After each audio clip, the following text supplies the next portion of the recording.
Hi and welcome to Love and Leon. My name is Urja Kumbhare and today we are discussing vision board. Specifically what not to do when making a vision board and manifesting your dreams and desires for 2025 and what you can do instead to make sure that you are attracting instead of chasing. I followed it for a year and here's what I have learned what not to do and what you can do instead.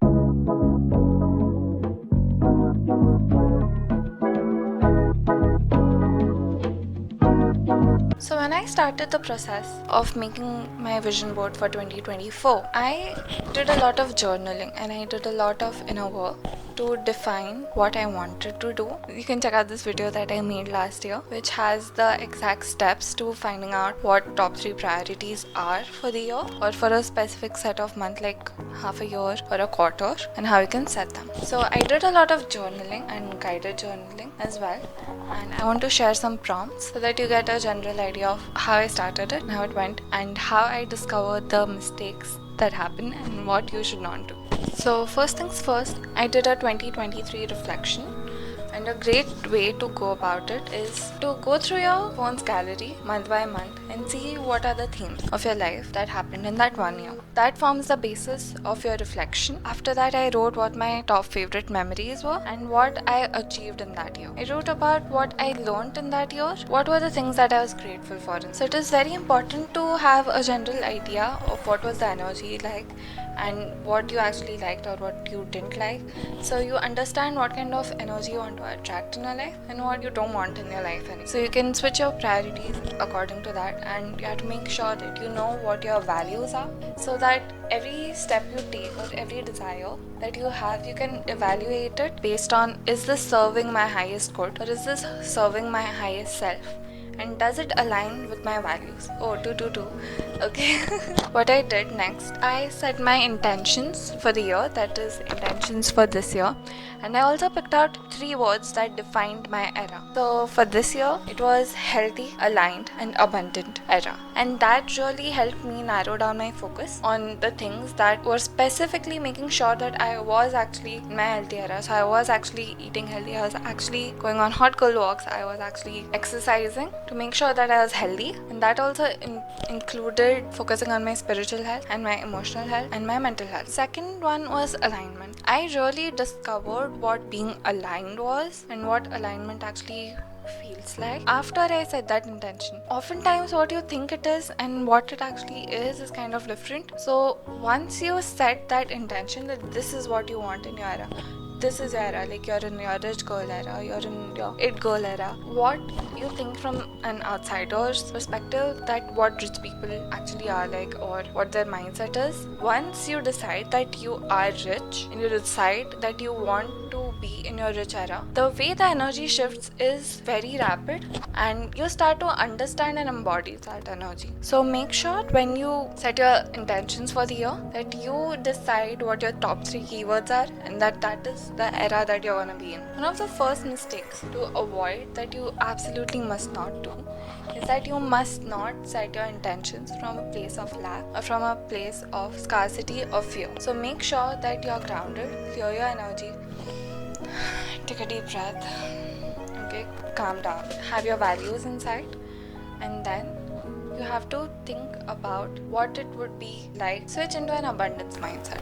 So you can be in an abundance mindset through listening to podcasts, listening to affirmations about abundance to shift your mindset. And then these are some prompts that I used to set the intentions for the year. Number 1, what does the year ahead look like to me who loves myself fully? So this is very loaded, especially if you have been working on your self-love or somewhere you're lacking or there are some sort of repressed wound or traumas related to self-love. So it can be a bit loaded, but try to be grounded and have an open mind and just journal. What would you do and what kind of energy would you want? The next, what does the year ahead look like for me who chooses myself fully.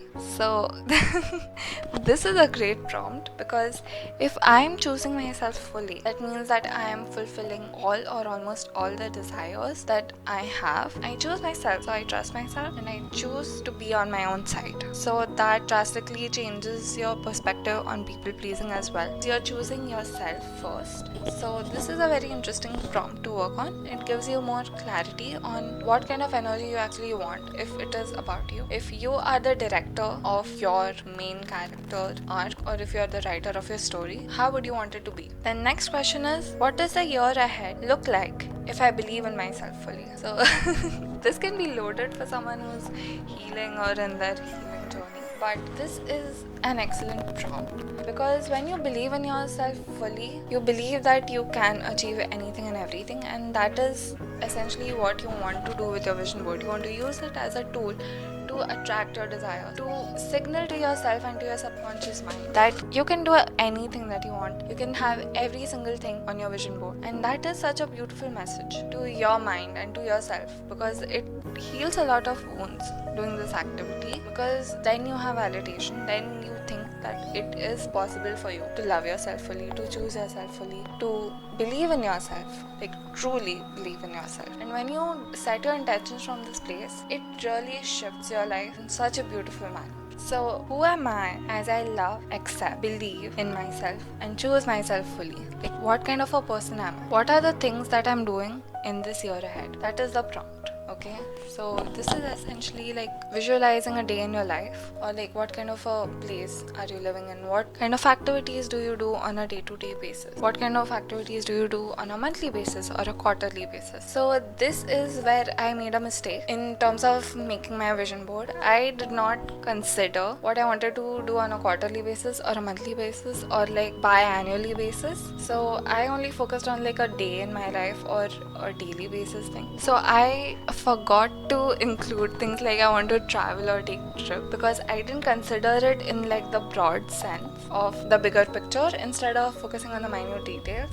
So make sure that you're doing both the things. You're focusing on the minute nitty-gritties and daily life, and you're focusing on like big events or things that happen like annually, biannually, or the frequency that you want to travel, for example. So make sure you add that, because I forgot to add that, and I still did go on one trip and it fulfilled this image, because I went on a terrace like that and I had food like that, so that was great. But I needed to invite more of that energy in my life, and I sort of forgot to account for it. And be careful what you wish for. Okay, always be very careful what you wish for, and be very intentional, especially what it could mean in other sense, because in terms of energy, sometimes there is this ambiguity, and sometimes things manifest in ways that are different from how you think it would manifest, and that is also beautiful in its own way. And realize that if you fail or if you don't get what you want, you could get something even better. So keep that in mind when you make your vision board and do your journaling for the year. So next question is, how can I act as if this is already true? How can I act as if this life or this year energy is already true? So this is where it shifts from masculine energy, goal orientation, and what do you want and how are you going to achieve, etc., and into feminine energy, wherein you are attracting it, because you are matching the vibration or you are matching the energy of that which you want to attract. How can I act as if this is already true, so that my actions and my inner feelings reflect it as real, as this is how it really is? If you're already living your dream life, the way you would act is a little different. So for instance, let's say you desire an object like a TV, and how would you act if you already have that TV? So if currently you're hustling so you can buy that TV, doesn't leave time in your life to actually watch that TV. You know what I mean? So if you act the way you would as if you already have that TV, you would have some time where you're free, where you're watching something that you enjoy watching. So that would mean that to be in that energy, you just have to watch those things maybe on a tablet. Okay, but make time for that in your life. Similarly, if you want to manifest being in a relationship, you need to have time in your life to give to your life partner, to have time in your life that you can allocate to going on dates with them. So there needs to be space in your life for those things to manifest. That is what it means. Thank you so much for watching. With lots of love and some Leon. I hope to see you soon. Bye bye.